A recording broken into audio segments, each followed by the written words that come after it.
Welcome you all to the Lahore School System Sadiqabad. Assalamu alaikum dear class 2. I hope you understood your previous lesson that was courtesy words on page number 7.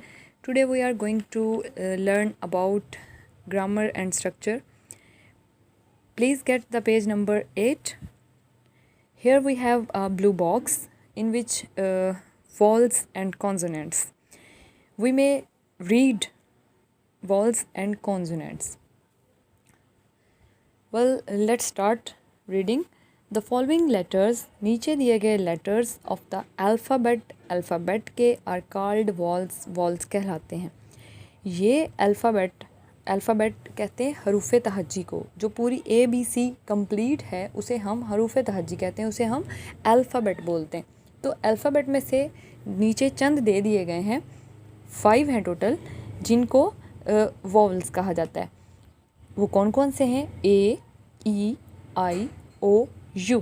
ये 5 letters ऐसे हैं जिनको हम vowels कहते हैं. All the other letters, बाकी तमाम letters are called consonants. वो consonant कहलाते हैं.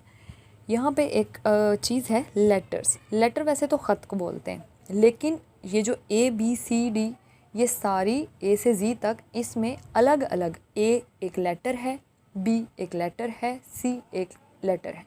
जैसे कि उर्दू में अलिफ बे पे ते टे से ये सारे अलग अलग हिजे होते हैं.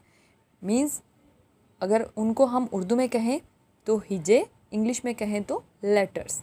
ठीक, तो बाकी सारे लेटर्स कहलाएंगे कॉन्सोनेंट्स. टोटल ये हमारे ABC टोटल 26 होते हैं.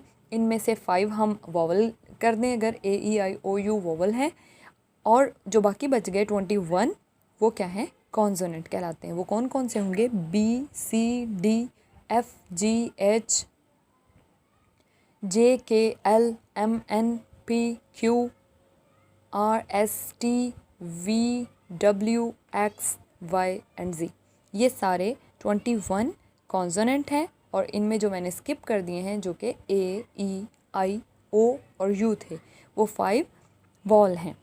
तो इन वॉल को छोड़कर बाकी जो 21 है वो कॉन्सोनेंट्स हैं. We use a before a noun. हम ए इस्तेमाल करते हैं एक नाउन से पहले. नाउन क्या है हम पहले पढ़ चुके हैं. नाउन किसी भी नाम को कहते हैं, किसी भी शख्स के, किसी भी जगह के, किसी भी चीज़ के नाम को नाउन कहते हैं. तो नाउन से पहले ए हम लगाते हैं. That begins with a consonant, जब कभी वो कॉन्सोनेंट से शुरू हो रहा हो. जैसे कि आ बॉटल, बी से शुरू हुआ बॉटल, तो उसके साथ लगा आ बॉटल. एक ए और एन कब लगेगा? ये जब कोई भी चीज़ एक होगी, ज़्यादा चीज़ों के लिए नहीं. मतलब 2 हो, अगर फ़र्ज़ करें 2 बॉटल्स पड़ी हैं, तो फिर हम ये नहीं कहेंगे आई हैव अ 2 बॉटल्स, गलत हो जाएगा. सिंपल लिखेंगे आई हैव 2 बॉटल्स, मेरे पास 2 बोतलें हैं. और अगर हमारे पास एक ही है तो हम कहेंगे आई हैव आ बॉटल, मेरे पास एक बोतल है. 1 बोतल नहीं कहेंगे, हम आ बॉटल कहेंगे. तो बी कॉन्सोनेंट था इसलिए इसके साथ ए आया है. वी यूज़ एन, हम एन इस्तेमाल करते हैं बिफोर अ नाउन, एक नाउन से पहले. दैट बिगन्स, जो कि शुरू होता है विद अ वॉल, एक वॉल के साथ शुरू होता है जब कोई भी वर्ड, तो उसमें हम क्या करते हैं? एन लगाते हैं. फॉर एग्ज़ाम्पल जैसे कि एन अम्ब्रेला, एक छतरी, यू से स्टार्ट हो रही है. यहाँ पे मैंने लिखा है वॉवल साउंड. साउंड से मुराद ये है कि जब कभी कोई आवाज़ वॉल जैसी आती है तब हम लगाते हैं. जैसे कि अगर यहाँ पे हमने अम्ब्रेला की एक एग्ज़ाम्पल ली है, इसी तरह से अगर हम यूनिफॉर्म की एग्ज़ाम्पल लेते हैं जो बहुत ही कॉमन है, आपके पास भी है.